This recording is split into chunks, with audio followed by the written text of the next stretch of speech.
गर्गाचार्य के पास में चले गए, सांडिल ऋषि के पास में गए,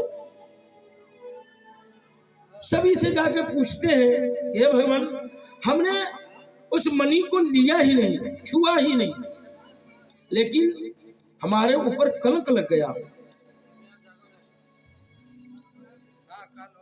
गर्गाचार्य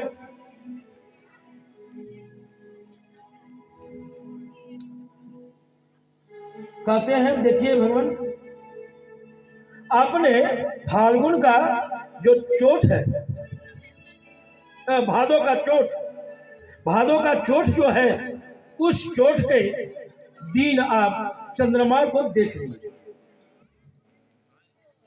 कहते हैं हमें तो पता नहीं है। देखिए भागवत में ये जो श्लोक है, ये जो कथा है, तो कहते हैं भादो चोट में जो चंद्रमा को देख लेता है, उसका जो दोष लगता है, तो इस कथा सुनने से उस दोष क्षय हो जाता है। और भादो के चोट में जो चंद्रमा को देख ले, या तो प्रत्यक्ष देखे या तो जल में देखे, किसी प्रकार यदि उसे दिख जाए तो आपको निस्संदेह है कि साल भर के अंदर आपको झूठे कलंक लगना है। तो कहते हैं ये कलंक जो है ना महाप्रभु, सो काली से भी ज्यादा काला है। अरे काजल का तो हम हटा सकते हैं, लेकिन कलंक का टीका लग गया हमें, तो उसी समय कहते हैं कोई बात नहीं है, आप इस कलंक को भी मिटा सकते हैं, जाइए इसका खोज कीजिए। तो भगवान जो है चले खोज करने के लिए इस मणि को। तो उनके साथ में कुछ सेना भी गए।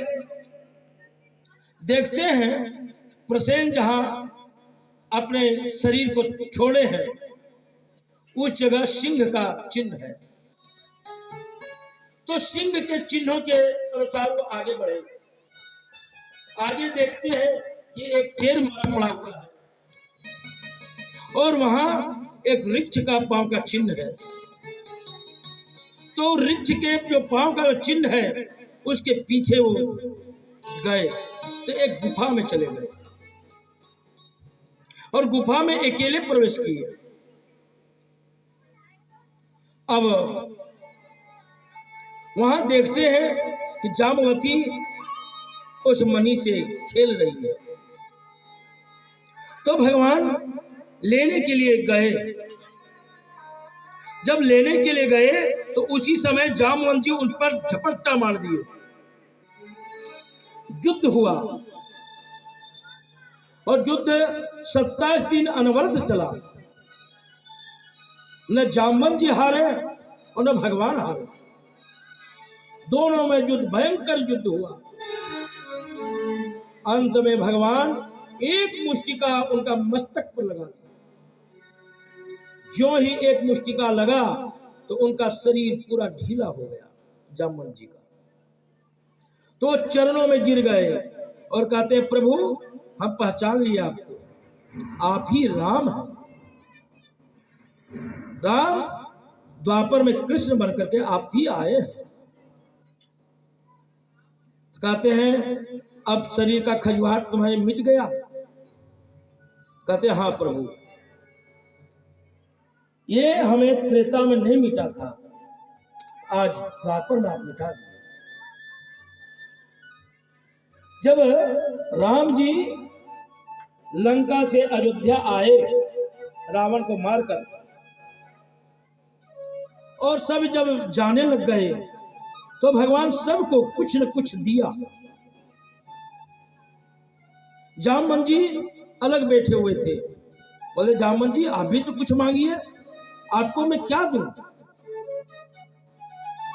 जामवंत जी कहते हैं हमें कुछ नहीं चाहिए।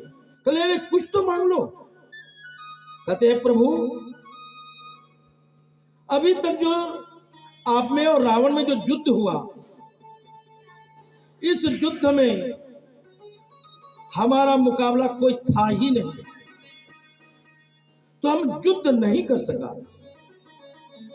हम आपसे यही मांगते हैं, आप में और हम में एक बार मल युद्ध हो जाए। भगवान कहते हैं इस युग में तो नहीं हो सकता। बोले क्यों? क्योंकि हम मर्यादा में बंधे हुए हैं, और मर्यादा ये है कि शिष्य और गुरु, भगवान और भक्त में युद्ध नहीं हो सकता, ये मर्यादा है। तो हम मर्यादा पुरुषोत्तम है, तो इसलिए जाओ, हम आपको आशीर्वाद दे देते हैं कि आप द्वापर तक रहे।